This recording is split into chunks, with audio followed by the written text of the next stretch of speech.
From the National Newsroom of the Canadian Press, I'm Rob Westgate. The ceasefire deal between Hamas and Israel has been completed and will come into effect tomorrow morning. Israel's cabinet approved the agreement early Saturday, which includes a series of prisoner swaps for captive hostages. Now, despite the good news, reporter Ian Pinnell says tensions remain. But while the talk is of peace, the bombing and dying in Gaza hasn't stopped. More than 100 people killed since the ceasefire was first announced, according to the Hamas-run health ministry. Scenes of desperation and suffering in Gaza as people clamour for a little food, while just across the border, trucks loaded with aid sit idle, waiting for this ceasefire to begin. Brokered by mediators between the U.S., Qatar, and Egypt in months of direct talks between the warring sides, this new ceasefire will be the second truce achieved during the devastating conflict.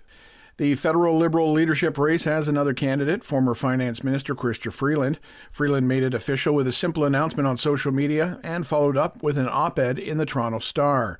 In that piece, she called for a full-throated response to Donald Trump's tariff threats, pitching a dollar-for-dollar clapback that could generate up to $150 billion in revenue. She says that cash could then be used to help people and businesses hurt by the U.S. tariffs.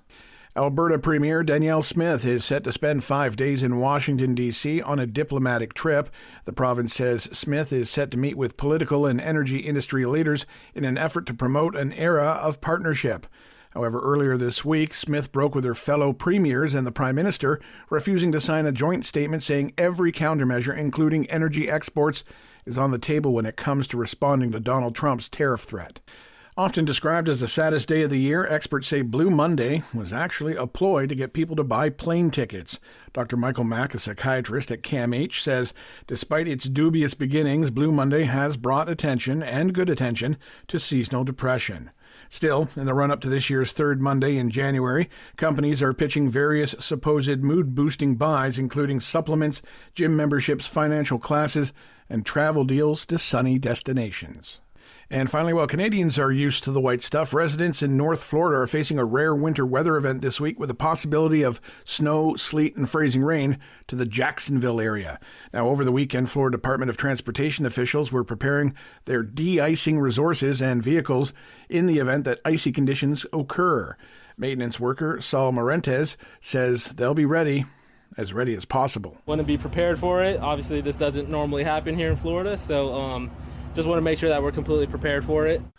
Officials in the state say snow or ice accumulations of really any amount would be a first in the Jacksonville area in 35 years. This is the Canadian Press. In sports, starting off at the Australian Open, where it was a comfortable win for the second-seeded Iga Swiatek. She needed only 70 minutes to complete a 6-1, 6-love romp over Emma Raducanu in the third round of women's singles play. Swiatek is a 5-time major champion. Over to the ice, where it was a first for an NHL goalie. Pittsburgh's Alex Nedeljkovic had a goal and an assist in the Penguins' 5-2 win over Buffalo. He had a secondary assist in the second period and scored by firing the puck into an empty net late in the third period. Elsewhere, Carolina edged Vegas 3-2 in the other game. Some off-ice news. Defenseman John Klingberg is returning to the NHL after a 14-month injury absence. He's signing with the Edmonton Oilers. Klingberg spent part of last season with the Toronto Maple Leafs. He played 14 games before undergoing hip surgery. And the Toronto Raptors' modest 2-game winning streak is over after dropping a 130-112 decision to the Milwaukee Bucks. From the Canadian Press, I'm Rob Westgate.